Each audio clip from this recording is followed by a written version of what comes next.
7월 6일 화요일 매일 성경 아침 묵상입니다. 오늘의 본문은 야고보서 3장 1절에서 12절 말씀입니다. 혀를 제어하라는 제목으로 본문을 세 단락으로 나누어 살펴보겠습니다. 야고보 사도는 1장 26절에서 신중하고 절제된 말이 하나님 자녀의 특징임을 밝혔습니다.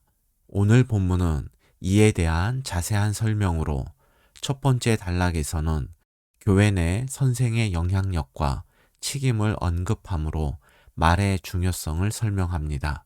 1절입니다. 내 형제들아, 너희는 선생된 우리가 더 큰 심판을 받을 줄 알고 선생이 많이 되지 말라.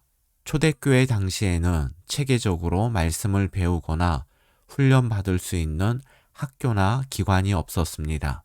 그래서 교회 내 성경 교사의 가르침이 중요했고 이들이 교인들에게 미치는 영향은 매우 컸습니다. 그런데 야고보 사도는 선생 되는 것을 조심하라고 경고합니다. 영향력이 큰 만큼 말씀을 잘못 가르치고 실수할 때에는 감당해야 될 책임도 컸기 때문입니다. 2절입니다. 우리가 다 실수가 많으니 만일 말에 실수가 없는 자라면 곧 온전한 사람이라 능히 온 몸도 굴레에 씌우리라. 우리가 하는 실수가 모두 말로 인한 실수는 아니지만 야고보 사도는 만약 우리가 말에 실수가 없다면 우리는 자신의 행동을 완전히 제어하는 온전한 사람이라고 말합니다. 이것은 말의 실수가 행동의 실수에서 차지하는 비중이 크고 말에 실수를 하지 않는 것이 그만큼 어렵다란 의미입니다. 두 번째 단락인 3절부터 8절 말씀에서는 말의 중요성을 혀의 역할을 통해서 설명합니다. 먼저 혀의 기능과 중요성을 말의 입에 물린 재갈과 배의 키로 비유를 합니다. 여기서의 말은 입으로 하는 말이 아니라 동물 말을 가리킵니다. 3절과 4절입니다. 우리가 말들의 입에 재갈 물리는 것은 우리에게 순종하게 하려고 그 온 몸을 제어하는 것이라. 또 배를 보라. 그렇게 크고 광풍에 밀려가는 것들을 지극히 작은 키로서 사공의 뜻대로 운행하나니 사람이 힘센 말을 통제하는 것은 말의 입에 물린 작은 재갈을 통해서입니다. 배가 아무리 커도 또 거센 바람에 밀려가는 배를 조종하는 것도 작은 키를 통해서입니다. 5절 말씀을 세번역 성경으로 보겠습니다. 이와 같이 혀도 몸의 작은 지체이지만 엄청난 일을 할 수 있다고 자랑을 합니다.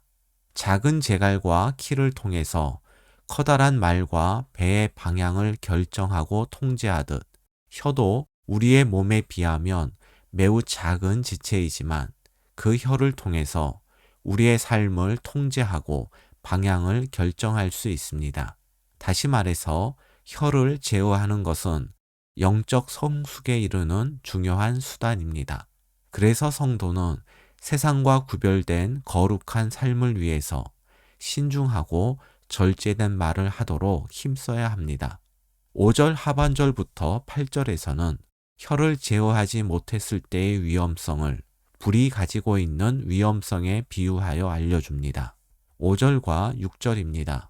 보라, 얼마나 작은 불이 얼마나 많은 나무를 태우는가. 혀는 곧 불이요, 불의의 세계라. 혀는 우리 지체 중에서 온 몸을 더럽히고 삶의 수레바퀴를 불사르나니 그 사르는 것이 지옥불에서 나느니라. 재갈이나 키는 사람이 제어할 때 그 기능을 발휘합니다. 그런데 사람의 통제를 벗어났다고 해서 재갈이나 키가 위험한 것은 아닙니다. 하지만 불은 이와 다릅니다. 사람의 통제 아래의 불이 유용한 것은 재갈과 키와 같지만 재갈이나 키와 달리 사람의 통제를 벗어난 불은 온 살림을 다 태우고도 남는 힘이 있습니다. 혀도 불처럼 통제되지 않으면 우리의 온 몸을 더럽히고 삶의 수레바퀴를 불사릅니다. 삶의 수레바퀴를 불사른다란 표현은 통제되지 않은 혀가 우리 삶에 끼치는 피해가 일시적이지 않고 계속 반복될 수 있음을 강조한 것입니다. 그리고 혀로 인한 피해가 얼마나 큰지 혀를 인생을 불사르는 불에 비유하면서 그 불이 지옥불에서 나왔다라고 말합니다. 그런데 혀에 더 큰 문제는 따로 있습니다. 7절과 8절입니다. 여러 종류의 짐승과 새와 벌레와 바다의 생물은 다 사람이 길들일 수 있고 길들여 왔거니와 혀는 능히 길들일 사람이 없나니 쉬지 아니하는 악이요 죽이는 독이 가득한 것이라. 인간은 모든 피조물을 길들일 수 있으나 자신의 혀는 길들이지 못합니다. 인간이 길들이지 못하니 혀는 걷잡을 수 없는 악이며 죽음에 이르게 하는 도구로 가득 차 있습니다. 그래서 앞서 보았던 6절에서 혀를 불의의 세계로 비유한 이유가 여기에 있습니다. 지금까지의 말씀은 혀를 제어하는 것의 중요성과 함께 혀를 제어하지 못했을 때의 위험성에 대한 내용이었습니다. 그리고 인간 스스로 혀를 제어할 수 없음도 분명히 밝혔습니다. 그렇다면 9절 이하에서는 우리가 제어할 수 없는 혀를 제어할 방법이 소개될 것 같습니다.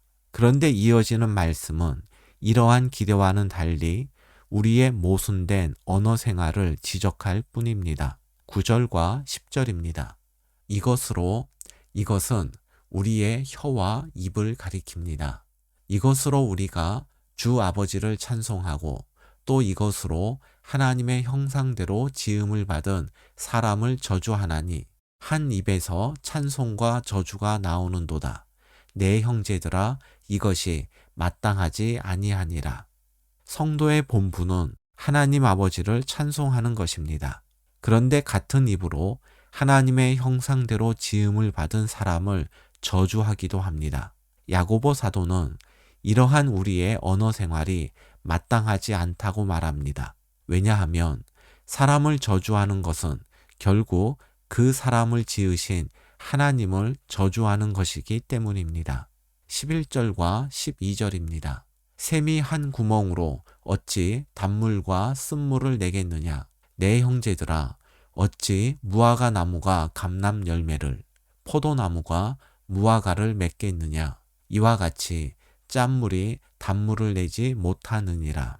마태복음 7장 17절 말씀처럼 좋은 나무마다 아름다운 열매를 맺고 못된 나무가 나쁜 열매를 맺습니다.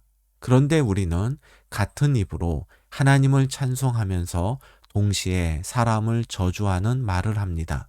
이것은 마치 무화과 나무에서 감람 열매를, 포도나무에서 무화과 열매 맺기를 바라는 것처럼 모순된 모습입니다.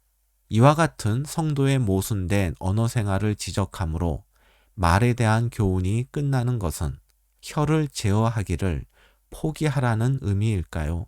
저는 오히려 우리의 모순된 언어 생활에서 혀를 제어할 수 있는 희망을 보았습니다. 우리가 제어하지 못하는 혀에서 저주와 비난의 말만 한다면 절망스러울 텐데 우리가 제어하지 못하는 입에서 하나님을 찬양하고 사랑과 축복과 격려의 말도 나옵니다. 이것은 우리의 혀도 제어될 수 있고 우리 자신이 말에 실수가 없는 사람이 될 가능성이 있음을 보여줍니다. 그렇다면 내가 제어할 수 없는 혀를 제어할 방법은 무엇일까요? 인간의 혀가 제어된 대표적 사건이 사도행전 2장에 나옵니다. 바로 오순절 성령 강림 사건입니다. 성령님께서 마가의 다락방에 모인 120명의 성도들의 혀를 제어하시어 그곳에 모인 디아스포라 유대인들이 사용하는 외국어로 말하게 하셨습니다. 그래서 우리도 혀를 제어하고 통제하기 원한다면 갈라디아서 5장 16절 말씀처럼 성령을 따라 행하기를 힘쓰고 성령 충만을 위해 기도해야 합니다. 우리가 성령님의 통제 아래 있을 때 우리의 혀도 성령님의 통제를 받게 되는 것입니다. 마태복음 12장 34절과 35절입니다. 독사의 자식들아, 너희는 악하니 어떻게 선한 말을 할 수 있느냐? 이는 마음에 가득한 것을 입으로 말함이라. 선한 사람은 그 쌓은 선에서 선한 것을 내고 악한 사람은 그 쌓은 악에서 악한 것을 내느니라. 우리의 말은 마음에 무엇을 쌓느냐에 따라서 결정됩니다. 즉, 불과 불의의 세계인 혀를 제어하는 것은 우리의 마음에 선한 것을 쌓는 것입니다. 그리고 우리의 혀를 제어할 수 있는 선한 것은 하나님의 말씀뿐입니다.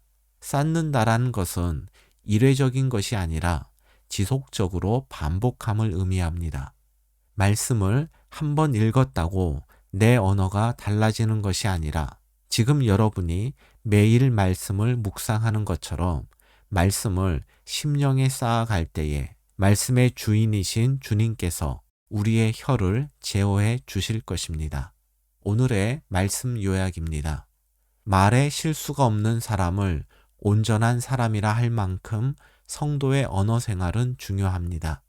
혀는 삶의 방향을 결정할 뿐 아니라 제어되지 않은 혀는 모든 것을 태우는 불처럼 위험합니다. 우리는 혀를 제어할 수 없지만 주님의 영과 주님의 말씀은 우리의 혀를 제어할 수 있습니다. 매일 성령님의 인도하심을 따르고 매일 주님의 말씀을 마음에 쌓아가게 하소서.